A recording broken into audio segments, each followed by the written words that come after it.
The question is, what is the American dream? And is the American dream truly obtainable for everyone? The free market isn't so free for everyone.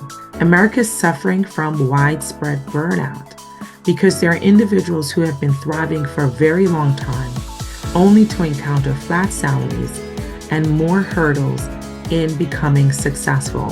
They change the odds so that you can't succeed or even come close to their wealth. The surveillance programs are run by the government in communist societies, whereas surveillance programs in a capitalist society is ran by major corporations.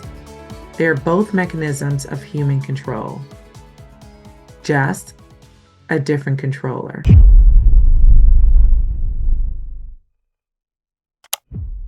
Hi, you guys. Thank you so much for joining. I think this is probably going to be one of the most important conversations we have on this platform for this year. And for those who are joining us for the very first time, I say welcome. And if you haven't done so already, I ask that you hit the subscribe button. As you can see through our catalogs, we have a variety of topics that are very important in helping you live healthier, better lives. So I hope you enjoy our catalog in addition to this particular video. So I've definitely had America on my mind. And I've been really contemplating and reflecting a lot about where we are right now. And probably like many of you out there, you're having thoughts about where exactly is America going, in what direction. And I do think that this is a point of reflection, a point of crossroads in which America has to decide in which direction it desires to go. And the decision makers are us. And making that decision is going to be very much dependent on our understanding of where we are now, how we got here, and where we truly envision going. And defining that requires our understanding of the various types of models of government. What is our primary goal? These 7 companies account for 1/3 of the total value of the S&P 500. So there's no meters or anything because China is basically cashless. Everything is through these QR codes. You basically QR, pay for your parking spot, and then look, there's this little green thing down there. Do you see it? Looks normal, right? That is so that you don't leave if you've stayed longer than you've paid for. Yeah, look at this. Later on in this conversation, I will be asking the very important reflective question on what is more important to you, to be rich or to be happy? Because they are not exactly the same and they don't always coexist. So think about that question. I will get back to it and I will explain to you why I'm asking you that particular question. In the meantime, I would definitely say that part of the biggest struggle that America is having right now is determining what type of government structure is best, the type that we truly desire. There's still a mixture of opinions as to whether or not America is truly a capitalist government or whether it has some elements of socialism. And socialism has become the boogie word. Every time you say socialism, people get uncomfortable. Whether or not that response is justified is one I would like to address in this particular talk today. So, is socialism, in fact, the boogie word? Is it kind of like Candyman? You say 3 times and boom, there we are. So, let's uncover the truth about socialism today. Nothing reminds me of the love-hate relationship that America has with the term socialism as the recent election of Zohran Mamdani. If no other time in history has really amplified the fact that America still feels very uncomfortable when the word socialism comes up, was in fact his election. And in many cases, the word socialism or socialists has been weaponized. And the question is, why do we feel so uncomfortable when that term comes up? And are our fears justified when it comes to socialism? What are the countries that are currently living in a democratic socialist state? And what are the outcomes of their economies and of just the quality of life of their citizens? Let's explore that a little bit more deeper. So let's start out by understanding and contrasting socialism and communism. Because when I look at whether it's social media posts or I look at certain interviews of Americans, you will see that oftentimes the words socialism in context and communism are almost used interchangeably, but they are quite very different structures, and one does not at all equal the other, though some people believe that communism is a type of socialist government, and others do also argue that there's truly no communist society that exists today.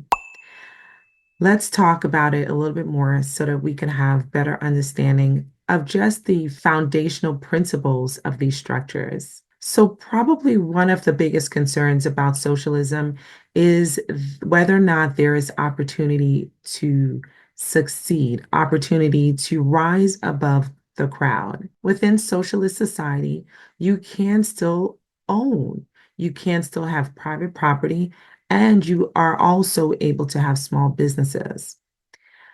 In contrast to other structures, socialist societies do still function based on governments that are run based on democratic principles. So while the government runs the large industries, the government also provide certain support systems for its citizens, such as free tuition universities, universal health care, and federally sponsored jobs.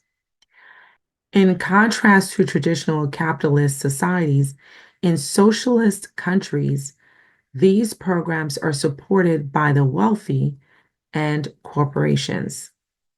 And there is still opportunity for individual wealth as wealth is distributed based on how much an individual contributes to the country's economy. This is very much in contrast to a communist country or what is considered to be a communist country. Let's talk about that form of government structure. In communist countries, there is no such thing as private property.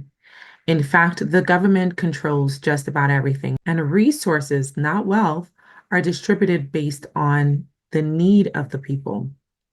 The government controls everything from production to distribution. Communist countries are classless societies in which money is obsolete. Part of the concerns when it comes to communism is what's considered to be the control of the individual, the high monitoring of individual behaviors, and the control mechanisms that are used to keep everyone in alignment. Now, the irony of this is that currently in the United States, there are concerns about the growth of certain corporations. And some of the leaders in these corporations are supporters of the idea of monitoring, of Big Brother getting even bigger. They advocate for surveillance programs, kind of almost like communist countries, except the difference is that the surveillance programs are run by the government in communist societies, whereas surveillance programs in a capitalist society is ran by major corporations. But honestly, the ideology is really the same, creating some form of control over human behavior and punishing those who are out of alignment and rewarding those not really rewarding, but you're allowed to keep your resources and freedoms if you stay within alignment. They're both mechanisms of human control, just a different controller. So, why do Americans have such discomfort with the word or term socialism? Well, one, there is a general belief that socialism is a transition point into communism. And communistic ideas is one that is not well favored by capitalist societies or those who support capitalism. The other element that is less commonly discussed is the belief system. So while there are Christian socialists, there are some who believe that the true, pure socialist theories or Marxist theories are actually supportive of atheism. And America has historically prided itself in being a Christian society, while that is arguable. And so the idea of a structure that is foundationally potentially atheist is one that is unwelcoming for a large percentage of the population. So, is America truly a capitalist society? Let's talk about that. Let me ask you before we get into that discussion, what structure of government do you consider America to be? Do you think America is truly capitalist? Do you think America is socialist? None of the above, a mixture of the above. Or I'll even ask you, do you think that America has elements of communism? I'm interested to see what you think about that. Many people will consider America to be a mixed economy. While America prides itself in being the land of the free and being the land of opportunity, there are certain elements about America's history and structure that makes it less capitalist than many believe it to be. So, when you look at the historical elements of what true capitalism is based on, free markets, the opportunity to thrive above the crowd, to become wealthy and rich based on your accomplishments, the individual ability to be persistent. Um, it's there are some elements of it where it's believed that if you work hard enough, that you too will accomplish the American dream. The question is, what is the American dream? And is the American dream truly obtainable for everyone? And that's where the water gets a little bit murky. So here's the deal. Historically, we know that certain populations in America, based on its historic dark past, are not considered to be on the same playing field, if we may, as Caucasian Americans. Let's just be straightforward and transparent about it. So, minoritized groups, and there are variety types of minoritized groups, whether based on race, ethnicity, sexuality, but the understanding is that it's a harder climb up the ladder. And a matter of fact, some would say that we don't start on the same playing field, and that Caucasian Americans in general start with a added advantage. And so when you talk about free market societies, the free market isn't so free for everyone. And that's why people, I would say, are in this time period where there is absolute burnout. America is suffering from widespread burnout because there are individuals who have been thriving for a very long time, only to encounter flat salaries and more hurdles in becoming successful. When you don't have a home court advantage and you have been thriving only to get knocked back down based on societal barriers, which are based on discriminatory practices, it's harder to climb up that ladder. So, is there such an awakening now? Mainly because not really the experience of minoritized populations, because minoritized populations have been experiencing these barriers forever. So, this particular challenge is nothing new. What is different in this particular time period, which is why I think it is a reflective time or a turning point, no pun intended, is the fact that Caucasian America, the middle class, the poor, who happen to be white, are now awakening to the disadvantages. And so there was a time where Caucasian whites, regardless of class, thought that they had the opportunity of accomplishing the American dream, just like wealthier whites. And the rude awakening has been that they have realized that, wait a minute, the system is oppressive. So that's part of the challenge with a capitalistic society such as America is the fact that people have uncovered, have realized that those who are succeeding not just on true merit, but on their ability to oppress other groups.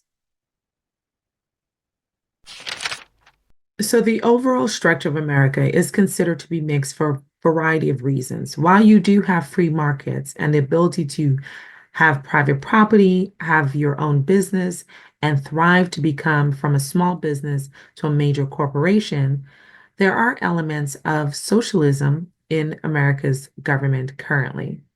You do have government regulation of certain industries. We know that the government actively regulates environmental protection, food and safety, transportation, as well as banking. You also have very popular public services, such as public education, the Postal Service, national defense, and infrastructure. And you also have the very popular safety nets, one of which has been the topic of recent controversy. Public safety nets includes our National Food Program Assistance Program known as SNAP. It includes Medicare, Medicaid, Social Security. These are all elements of socialism. So whether America wants to admit it or not, it is not purely a capitalist society, but tends to dabble very often in socialist policies. But is socialist policies really that bad? That's a question many Americans are trying to answer because they have realized that climbing that ladder to success is not as easy as everyone thought it was. And getting that American dream seems to be getting harder and harder as certain corporations and conglomerates are formed and grow in absolute power. You see, when you have certain corporations that are increasing in size and are no longer bound by policies, then those corporations start to dictate many aspects of our lives. And one example of that is when you look at the media industry. The media industry more and more is being owned by very few corporations. And those corporations who now own the media also own what information we receive and how and when we receive that information. Now, think about it this way. If you have primarily individuals that belong to a certain political party that are owning or controlling to a large percentage a particular industry, then they are creating a system that is actually a one-party system. Sounds familiar? That is more a communist approach.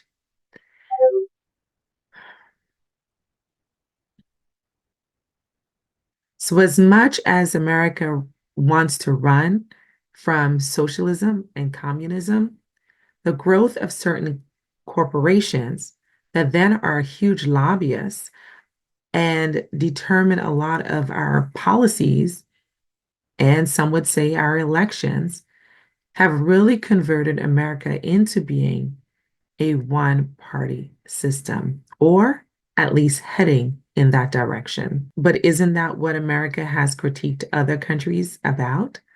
But yet, here we are. And so the happiness or the quality of life of many Americans have declined in recent years. Why? Because the system has been showing signs of failing. Failing in terms of the widening of the wealth gap, making it harder for certain groups to get out of the middle class or to get out of poverty. Then you have the growth of certain corporations, and I would consider this to be the age of the conglomerate. In addition to that, you have a shifting of power in certain industries of one political party or individuals that share the same political mindset. You also have the stagnant wages. While certain corporations and individuals and families have grown in wealth in industries such as media and farming, you have individuals who have been living at the same wages without any growth or opportunity for growth Meanwhile, the cost of living has continued to skyrocket. This, in fact, is one of the issues with medicine currently.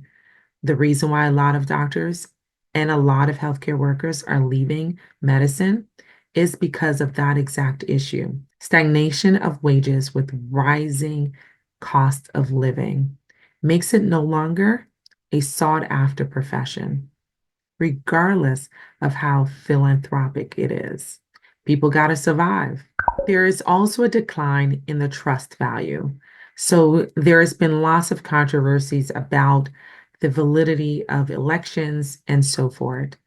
And because there is that decline in trust, whether it's from elections to the regulation and the influence certain corporations have on certain major industries like our food industry, with the uncovering of falsely advertised food ingredients, unhealthy ingredients in our food and beauty products, the discovery of chemicals that are carcinogenic, are endocrine disruptors, without true regulation from the government, in which many people place their trust in the FDA.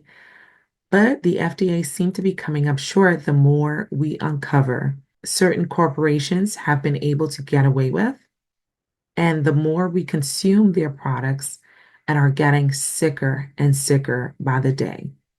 That loss of trust from banking to food to even elections has really made the system a failing system. And then you have the fact that capitalism in the United States is not true capitalism. It's a pseudo capitalism because it's based not truly on free market and free opportunity based on equity for all, but it's based instead on oppression of some for the rise of others. That's not true capitalism. And that perhaps may be the foundational issue in which Americans are expressing more and more their discontent with the government. So while Americans are dealing with widespread burnout, burnout of lower wages or stagnant wages, higher work hours, more demand in the workplace, and a lack of resources to be able to even feed their own families, as we discover more and more that large corporations, the very popular corporations, do not pay their employees livable wages. And because of the lack of livable wages, require those same employees to rely on federal programs to be able to eat, pay their rent, and have basic needs covered, which means that the American people, not the wealthy, not the major corporations, are supporting the poor.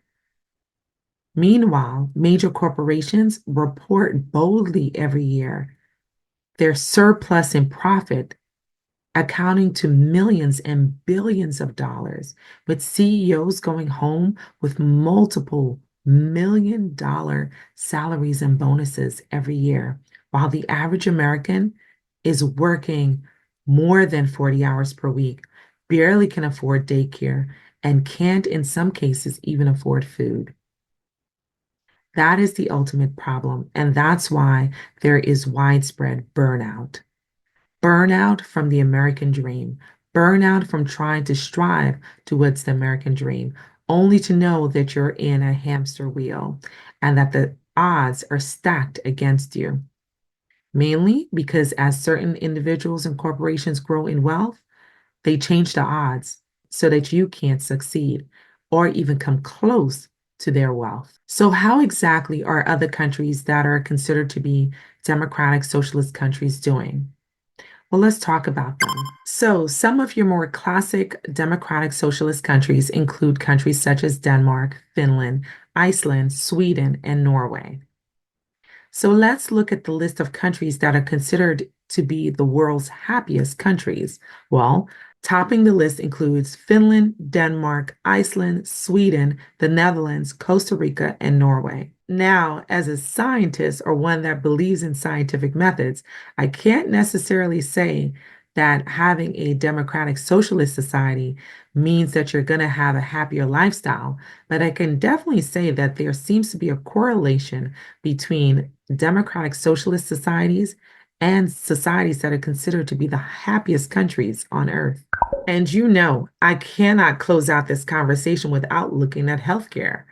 So when you look at countries that have some of considered to be the top healthcare structures or systems in the world, which includes countries such as Taiwan, South Korea, Australia, Japan, when you look at the top 10 countries when it comes to healthcare systems, you will find a certain trend. There's one or two trends that exist.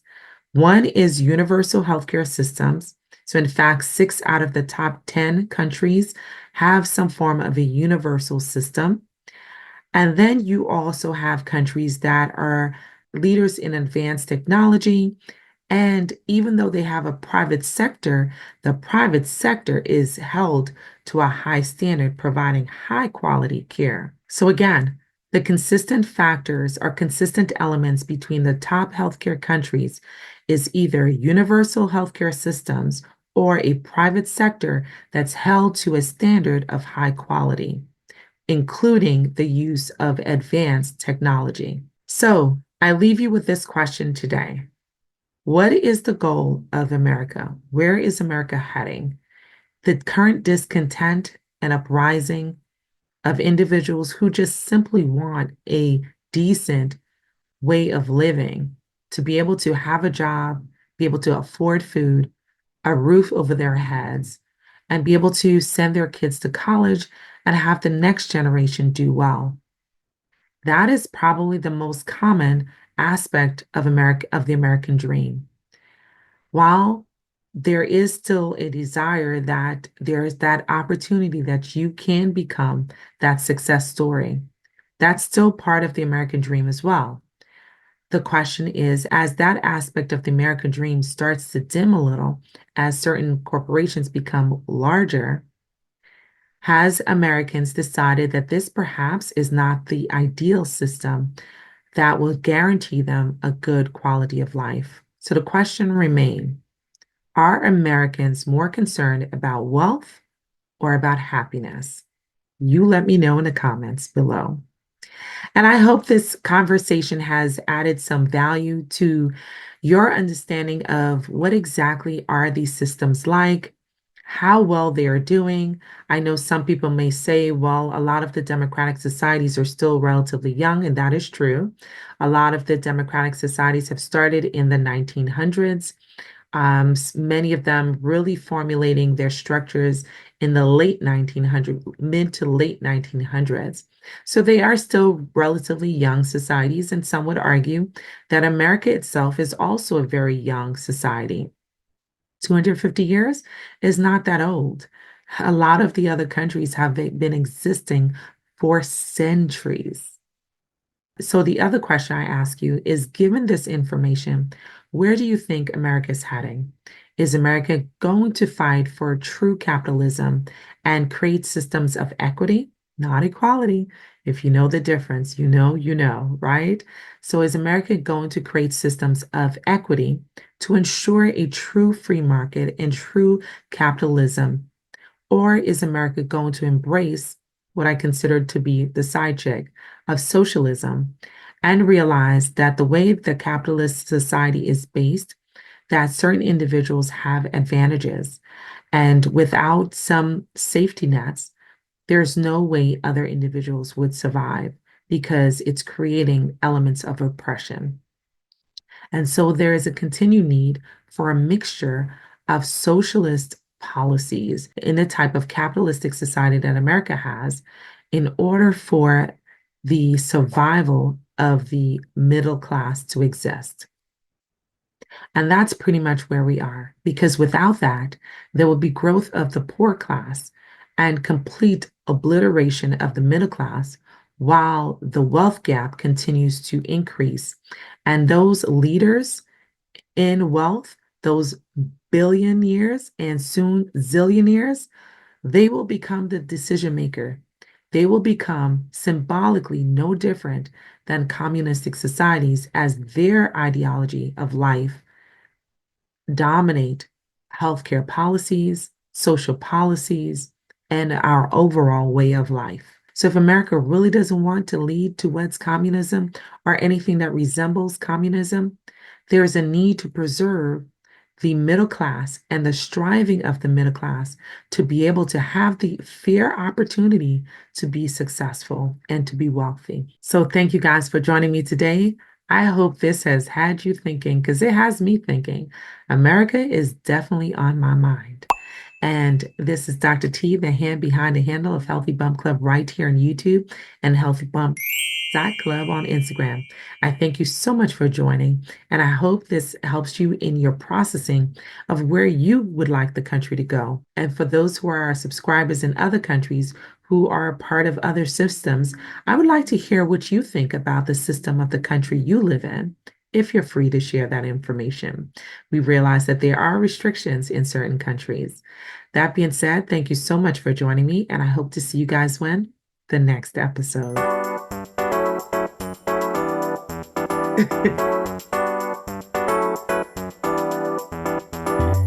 This is Dr. T, just a friendly reminder, don't forget to comment, like, and share, and go ahead, why not? Click that subscribe button. Help us to get to the next 1,000 subscribers. We thank you guys for support.